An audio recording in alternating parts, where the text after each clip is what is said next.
Donc, ce que nous pensons avoir été perdu, c'est la plénitude de l'Église institutionnelle, la plénitude de la structure ecclésiastique. Mais l'Église, en tant que communauté de croyants sincères, a continué d'exister depuis l'époque de l'apostasie jusqu'en 1820, lorsque Jésus-Christ est apparu à Joseph Smith et lui a dit, j'essaye de me souvenir de cela de mémoire, ne te joins à aucune d'entre elles, car tous leurs professeurs sont corrompus. En vain, ils m'adorent, enseignant comme doctrine des commandements d'hommes. Tout ce qu'ils ont, ce sont des formes de piété qui en renient la puissance.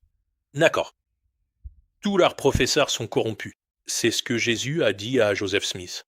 D'accord. Donc, pour moi, Alibeth Stuckey, ce qu'elle a décrit, que Jacob a ensuite essentiellement essayé de minimiser. Il semble que ce qu'elle a décrit soit en réalité bien plus proche de ce que l'Église enseigne et de ce que je crois que ce que Jacob Hansen semble dire ici. Je suis juste très troublé et perplexe à ce sujet. Donc, Jacob Hansen, c'est la foi réfléchie. Sois assez réfléchi pour t'expliquer. Je suis déconcerté, je suis perplexe et je suis troublé. Bon, mettons ça de côté. Maintenant, voici ma lettre ouverte. D'accord, la voici. Je vais simplement lire ceci parce que j'étais tellement troublé que j'ai dû m'asseoir et écrire une lettre réfléchie à Jacob Hansen de Thoughtful Faith, lui demandant en gros de justifier sa position. Parce que tu ne peux pas, genre, prétendre représenter l'Église de Jésus-Christ et dire des choses qui sont diffusées à des centaines et des centaines de milliers de personnes. Et ils sont là, genre, oh, tu sais, comme Mary Beth Stuckey, ou peu importe son nom au début, elle dit, tu sais, t'es toujours un adhérent, et on pense que tu serais un excellent défenseur de la foi. Eh bien, je ne sais pas si tu l'as été à cet égard, Jacob. Je le pense vraiment. Bref, une lettre ouverte à ce merveilleux frère, Jacob Hanson de Thoughtful Faith. Salut Jacob, je m'appelle David Alexander. Comme toi, j'ai une chaîne YouTube où je fais de mon mieux, malgré mes défauts, pour défendre la foi de la restauration, me réjouir de la vérité et dénoncer la tromperie. J'ai regardé ton débat avec la dame de Relatable, et bien sûr j'ai aimé beaucoup de choses que tu as dites. C'est elle qui a donné le titre au débat. En réalité, c'était plutôt un interrogatoire de ta part par elle. Les Mormons sont-ils chrétiens? Oh, j'en ai tellement marre de ça. Mais alors à en mourir. La question la plus importante pour moi, c'est celle-ci. Les chrétiens sont-ils chrétiens? D'accord. Très bien. Voyons voir. Examinons. J'ai oublié un A dans examination, non? Voilà. Les chrétiens sont-ils chrétiens? J'en ai assez qu'on essaye de les convaincre de nous accepter dans leur club. Donc honnêtement, je suis aussi perplexe et troublé par certaines choses que tu as dites lors de ton débat avec elle, notamment ta vision de l'apostasie, selon laquelle il ne s'agissait que de la structure ecclésiastique et de la prêtrise de l'Église qui devait être restaurée, mais que le reste de l'Église continuait d'exister comme un groupe de croyants sincères ou de chrétiens sincères. Et malgré la perte de l'autorité de la prêtrise et de la structure ecclésiastique correcte, il y aurait toujours eu une église des croyants sincères, ininterrompue à travers l'histoire. Honnêtement, Jacob, je comprends pas. Je voulais simplement faire une vidéo de réaction à ton débat avec Madame Stuti, en ajoutant mon propre soutien aux choses merveilleuses que tu as partagées. Mais je me rends compte que je peux pas le faire parce que je suis tellement dérangé par la façon dont tu as posé les bases pour qu'elle comprenne la restauration au début de votre débat. D'où cette lettre ouverte en réaction à ce que tu as dit et qui m'a troublé. Alors, s'il te plaît, aide-moi ici, ainsi que les dizaines de milliers, en fait les centaines de milliers de personnes, entre la publication du débat par elle et la tienne, les centaines de milliers qui vous ont écouté, toi et Madame Stuckey, et qui ont reçu cela comme un enseignement de l'Église, si tu le veux bien. Bon, c'est parti. Sans l'autorité de la prêtrise, Jacob, peut-il exister un baptême ou une confirmation valable? Non. En dehors des baptêmes et confirmations valides, personne ne peut recevoir le don du Saint-Esprit en lui comme compagnon intérieur, que ce soit de façon intermittente ou constante. Les gens peuvent bien sûr avoir la lumière du Christ, qui, d'après ce que je comprends, est essentiellement le don divin de la conscience, et le Saint-Esprit, l'Esprit de vérité, peut venir sur eux et toucher leur cœur de temps à autre, comme une influence pour les guider vers la vérité, surtout s'ils ont un esprit brisé et contrit.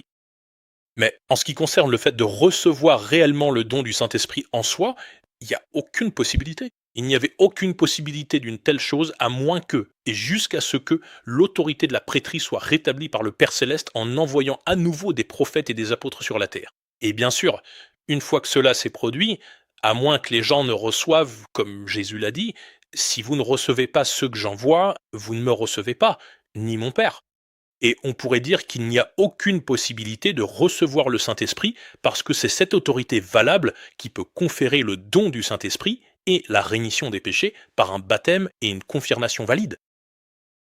Donc, pour recevoir le don du Saint-Esprit, ce n'était pas possible avant que l'autorité de la prêtrise ne soit rétablie par l'envoi de prophètes et d'apôtres sur la terre. Encore une fois, n'est-ce pas exactement ce que l'Église enseigne? Corrigez-moi si je me trompe, mais s'il n'y a pas de baptême ou de confirmation valide, il n'y a pas de purification ni de régénération par le Saint-Esprit.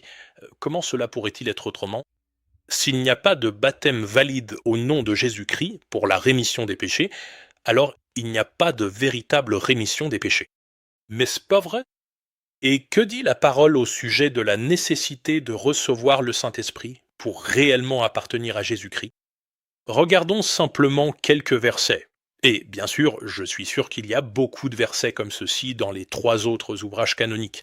Mais ce que je connais, c'est la Bible, d'accord? C'est ce que je connais le mieux. Donc je vais juste partager quelques versets de la Bible, d'accord? Or, si quelqu'un n'a pas l'esprit du Christ, il ne lui appartient pas, d'accord? Et en plus, veuillez lire les Écritures ci-dessous. Tite 3:5. Ce n'est pas par des œuvres de justice que nous avons accompli, mais selon sa miséricorde qu'il nous a sauvés, par le bain de la régénération et le renouvellement du Saint-Esprit. Romains 5:5. Or, l'espérance ne trompe point, parce que l'amour de Dieu est répandu dans nos cœurs par le Saint-Esprit qui nous a été donné.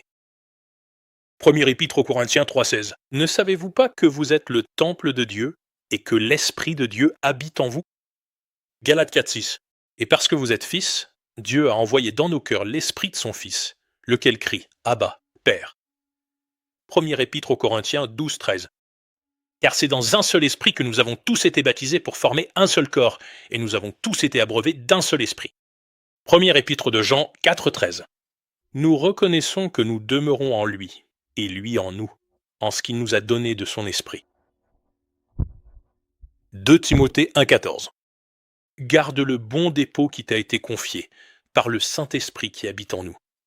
Premier épître de Jean 3:24. Et c'est à ceci que nous reconnaissons qu'il demeure en nous. C'est par l'Esprit qu'il nous a donné. Éphésiens 1:13-14. Vous avez été scellés du Saint-Esprit qui avait été promis, lequel est un gage de notre héritage. Or, rien de tout cela n'a de réalité ni de vérité en dehors d'un baptême et d'une confirmation valide. N'est-ce pas, Jacob? Bon, comment cela pourrait-il être plus clair maintenant d'après ce que tu as dit? Ah, ce que Jésus a dit? Eh bien, tu sais, la plénitude, la plénitude de la structure ecclésiastique, quoi qu'il en soit, n'existe plus sur Terre.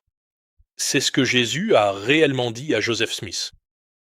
Ne te joins à aucune d'elles, car elles étaient toutes dans l'erreur. Et la personne qui s'adressait à moi a dit que tout leur credo était une abomination à ses yeux, que ses professeurs étaient tous corrompus, qu'ils s'approchent de moi avec leurs lèvres, mais que leur cœur est loin de moi. Ils enseignent comme doctrine des commandements d'hommes, ayant une apparence de piété, mais ils en renient la puissance. Quand Jésus a dit à Joseph que ses professeurs étaient tous corrompus, ne le pensait-il pas vraiment? Qu'entendait-il par là? Comme tu le sais sûrement, le terme professeur dans ce contexte ne fait pas référence aux professeurs d'université, mais à ceux qui professent être chrétiens, quelle que soit la secte à laquelle ils appartenaient. Jésus affirme qu'ils sont tous corrompus. Jésus se trompait-il? Je ne peux pas penser cela, n'est-ce pas, Jacob? Alors, que veut-il dire par là, en disant qu'ils étaient tous corrompus? Bien sûr, parmi les millions de chrétiens professants issus des quelques 200 sectes qui existaient en 1820, il y aurait eu quelques très bonnes personnes, beaucoup de bonnes, beaucoup de mauvaises, beaucoup de laides et de très mauvaises, selon leurs différents degrés de sincérité et leurs différents efforts pour obéir à la lumière du Christ, pour essayer de laisser leur conscience les guider. Je cite, en obéissant, comme l'a dit Abraham Lincoln, aux meilleurs anges de leur nature. Et beaucoup d'entre eux auraient considéré les inspirations de la lumière du Christ comme étant les inspirations du Saint-Esprit en eux. Mais ils auraient tort de penser qu'ils n'ont pas le Saint-Esprit. Ils ne peuvent recevoir le Saint-Esprit en eux qu'à travers un baptême et une confirmation appropriée, par l'autorité appropriée de la prêtrise. N'est-ce pas ce que nous croyons, Jacob? Et je le pense. Alors comment Jésus peut-il les décrire comme tous corrompus? Je pense qu'il est clair que Jésus les a tous décrits comme corrompus, simplement parce qu'ils étaient tous, par nécessité, non régénérés. Il n'y avait pas de pouvoir de la prêtrise, ni de baptême ou de confirmation valide pour les sortir de leur état non régénéré, n'est-ce pas? Non. Donc bien sûr, ils étaient tous non régénérés. Aucun d'entre eux, qu'ils soient très bons, bons, mauvais, laids ou très mauvais, n'aurait pu expérimenter le lavage de la régénération et le renouvellement du Saint-Esprit, ni l'amour de Dieu répandu dans leur cœur par le Saint-Esprit qui leur est donné. Ils étaient tous non régénérés, donc corrompus, ayant de nombreuses formes différentes de piété, mais pas la puissance qui va avec.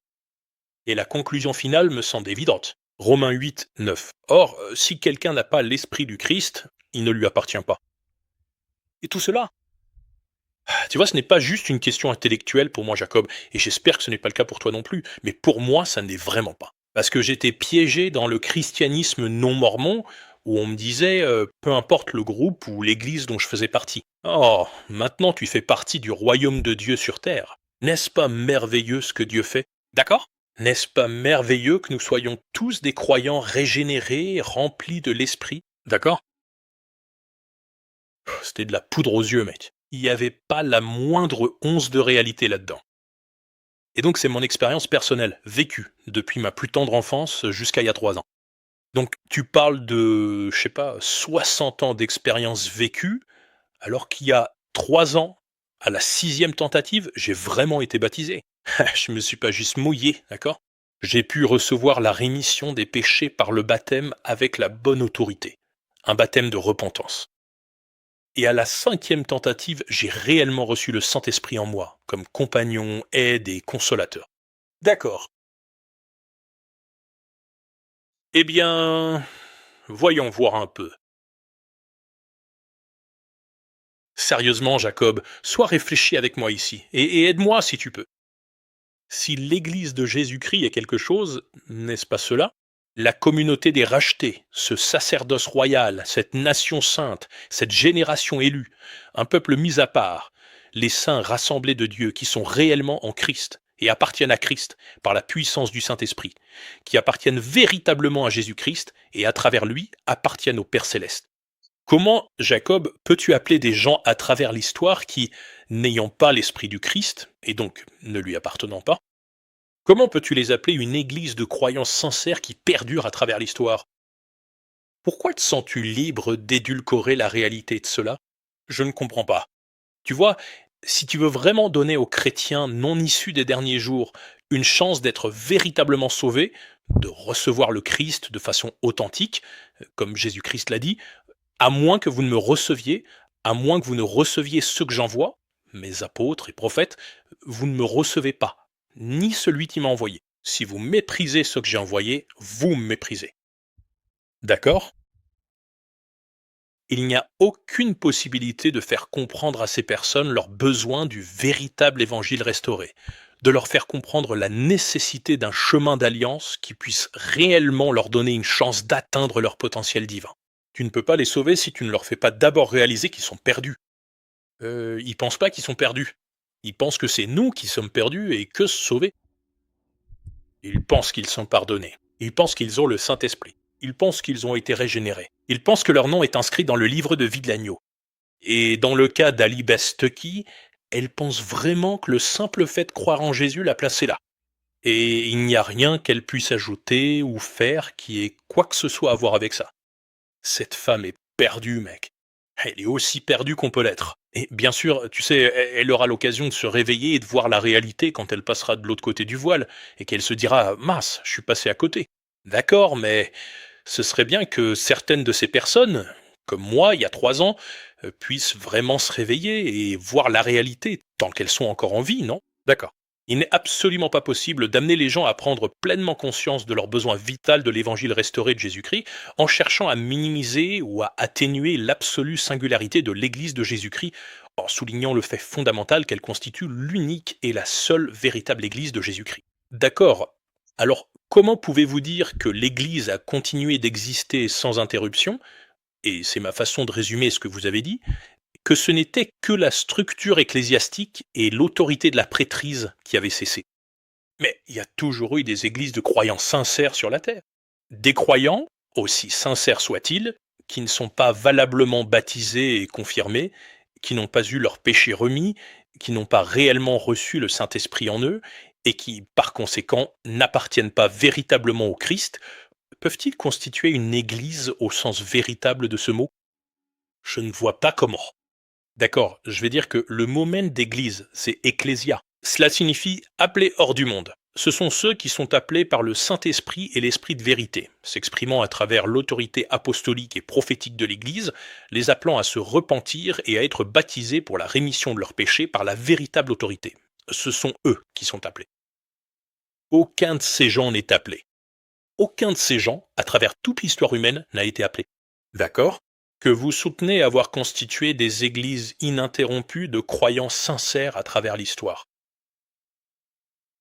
D'accord. Je ne vois pas comment vous pouvez soutenir qu'il s'agit d'une véritable église. Et le fait que vous souteniez que c'est le cas, selon moi, vous met vraiment en difficulté. Je ne pense pas que le Saint-Esprit vous ait soutenu là-dedans, car on dirait que vous vous excusez du fait que l'Église de Jésus-Christ est la seule véritable Église sur Terre, et que vous vous excusez aussi du fait qu'aucune véritable Église n'a existé ou n'aurait pu continuer d'exister une fois que l'autorité de la prêtrise, la direction apostolique et prophétique, ainsi que le baptême et la confirmation valide, ont été perdus sur la Terre au cours du IIe siècle. Et une esprit de vérité. Mon impression était que l'esprit de vérité ne vous soutenait pas dans cette position. Jacob, crois-tu que 1 Éphi 14, versets 9 et 10 est vrai ou non? 1 Éphi 14, 9. Il arriva qu'il me dit: Regarde et contemple cette grande et abominable église qui est la mère des abominations, dont le fondateur est le diable. Et il me dit: Voici, il n'y a que deux églises. D'accord? L'une est l'église de l'agneau de Dieu, et l'autre est l'église du diable. C'est pourquoi quiconque n'appartient pas à l'église de l'agneau de Dieu appartient à cette grande église, qui est la mère des abominations, et elle est la prostituée de toute la terre. Et bien sûr, Mary-Beth Stocky et ceux comme elle, ceux comme moi, toute ma vie, faute de savoir où se trouvait la véritable église. Mary-Beth Stocky, elle est baptiste. Il existe des centaines et des centaines et des centaines de variantes de baptiste, mais elle est baptiste, ce qui englobe toutes ces choses. Toutes ces églises depuis la Réforme, soi-disant, sont les filles. Elles sont les filles de la prostituée. D'accord? Donc je veux juste préciser que je t'aime et que j'aime ce que tu fais. La grande majorité de ce que je t'ai entendu dire, j'y adhère totalement et avec enthousiasme. Je pense que ta chaîne est l'une des meilleures qui existent. Je te trouve formidable. Mais ça, je me retrouve profondément perplexe et troublé par la façon dont tu exprimes cela. La façon dont tu as minimisé et en gros évacué la nature absolue de ce que Jésus-Christ a dit à Joseph Smith. Alors, peux-tu m'aider à comprendre? J'espère bien. Parce qu'honnêtement, il me semble que tu as peut-être sérieusement déformé ce que l'Église de Jésus-Christ enseigne et croit à son propre sujet. Peut-être que je me trompe. Je veux dire, qui suis-je? Je ne suis personne. Je pourrais être un âne, je pourrais être une pierre, mais Dieu peut parler à travers des ânes et des pierres. Donc tu sais, si je me sens obligé d'ouvrir la bouche, c'est ce que je fais. Très bien. Honnêtement, il me semble que tu as peut-être sérieusement déformé ce que l'Église de Jésus-Christ enseigne et croit à son propre sujet. Ce n'est vraiment pas la manière d'apporter une véritable compréhension entre nous et ceux qui sont en dehors de l'Église, comme Madame Stocky. Et il semble que ce que tu as dit ici contredit directement ce que Jésus-Christ a dit à Joseph. Que les professeurs sont tous corrompus, l'adorant en vain, ayant le cœur éloigné de lui, et n'ayant que des formes de piété qui en nient la puissance. Cette déclaration, ce que Jésus-Christ a dit à Joseph Smith dans le bois sacré, me semble être la véritable raison d'être.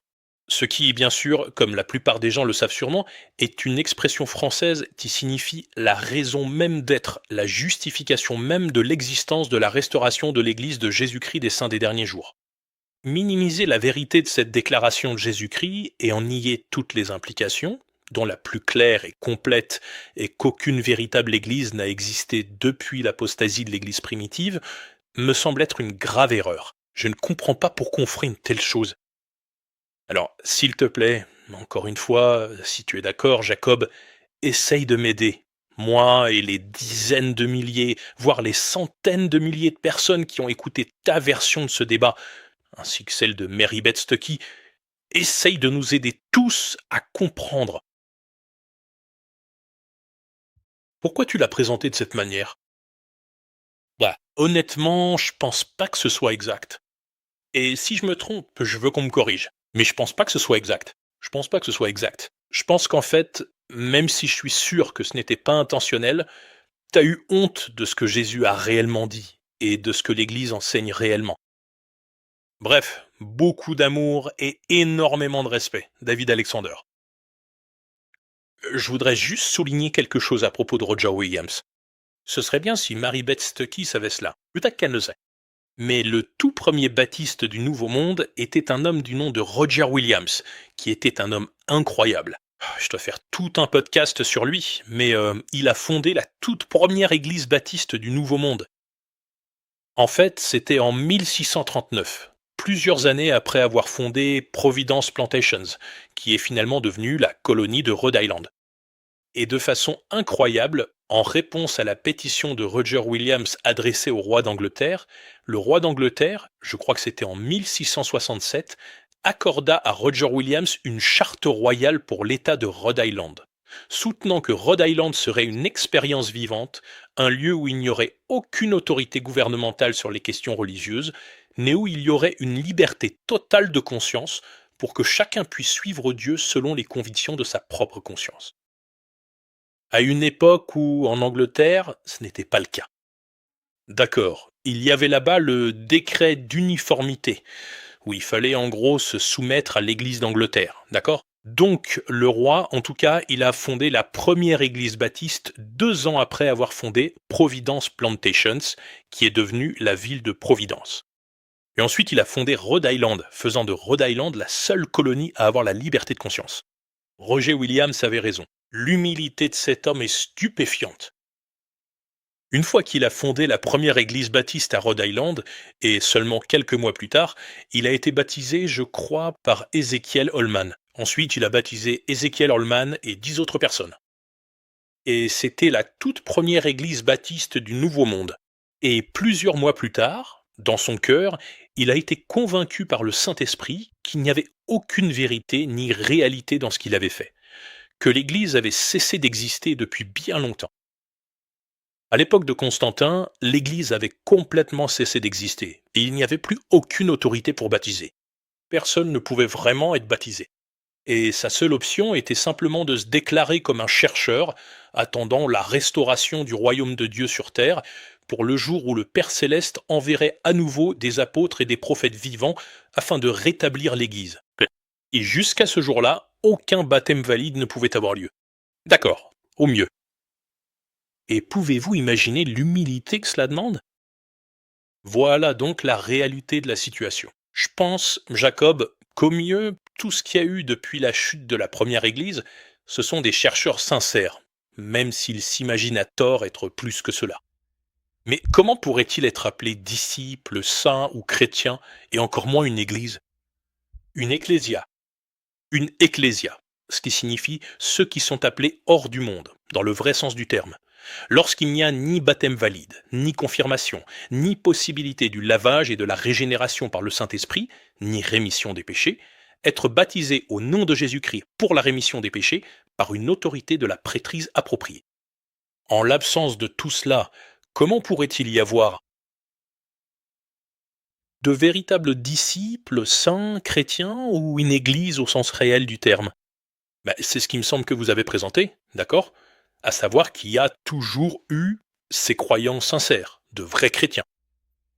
Qu'il y a eu une véritable église dans une lignée ininterrompue depuis l'apostasie. Je pense pas que nous croyons cela. Comment pourrions-nous croire cela? À la lumière de ce que j'ai partagé ici, qui me semble exact, Donc, dans tous les cas, je suis sûr que cela va probablement susciter peut-être un peu de polémique. Et j'espère que, comme Jésus l'a dit, la façon dont nous allons parvenir à la mesure de la stature de la plénitude du Christ, qui est bien sûr l'un des versets que je voulais citer quand elle a dit Eh bien, qu'est-ce que tu veux dire? Comment pouvons-nous être comme Dieu? Eh bien, Jésus est Dieu, et nous sommes censés, comme il est dit dans Éphésiens 4, parvenir à la mesure de la stature de la plénitude du Christ. Et comme il est dit dans Romains 8, 29, nous sommes censés le faire. Nous sommes prédestinés à être conformés à la véritable image du Fils du Père céleste, afin que Jésus soit le premier-né d'une multitude de frères qui lui ressemblent. Voilà quelques-unes des choses que j'aurais dites. Bon, alors, où en suis-je ici? Avec beaucoup d'amour et de respect, David Alexander. Voilà, c'est tout. Eh oh, ce que je voulais dire, c'est qu'il s'agit de dire la vérité avec amour. Donc, ce que j'essaye de faire ici, Jacob, tout ce que j'essaye de faire, c'est de dire la vérité avec amour. Et je pense que je dois exprimer mes préoccupations à propos de ce que tu as dit publiquement. Parce que tu l'as dit publiquement. Eh, tu sais où est ma petite chaîne? Peut-être que quelques milliers de personnes regardent la plupart de mes vidéos, parfois 10 000 ou 20 000. Mais ce débat que tu as eu avec Madame Stuquet sur ta chaîne et la sienne, 300 000 personnes l'ont regardé. Et beaucoup d'entre elles, elles l'ont probablement avalé et se disent ouais, pas de problème. Mais moi, j'ai un problème. Alors, j'espère que nous pourrons tous nous dire la vérité avec amour et faire un peu de progrès, ligne après ligne, précepte après précepte, pour grandir en lui, en toute chose, et avoir un témoignage uni sur la nature de la restauration. Eh bien, juste pour conclure cette partie, je voudrais simplement prendre un instant pour rouvrir la miniature une nouvelle fois. Et voilà. Anubis Stocky demande Les Mormons sont-ils des chrétiens? Et ma question c'est les chrétiens sont-ils des chrétiens? Depuis la chute de la première église, les chrétiens ont-ils réellement pu être des chrétiens? Est-ce qu'on veut vraiment rejoindre leur soi-disant club chrétien alors qu'aucun d'entre eux n'a réussi à être chrétien? Est-ce qu'on veut vraiment qu'ils nous comprennent comme des gens qui les ont considérés comme chrétiens et qui ont vu dans ce chaos des formes de piété sans la puissance qui devrait aller avec? Tous les professeurs sont corrompus. C'est comme ça depuis la grande apostasie. Est-ce qu'on veut vraiment les rassurer en leur disant que ça a été une véritable église et un vrai christianisme, simplement sans la plénitude de la structure ecclésiastique?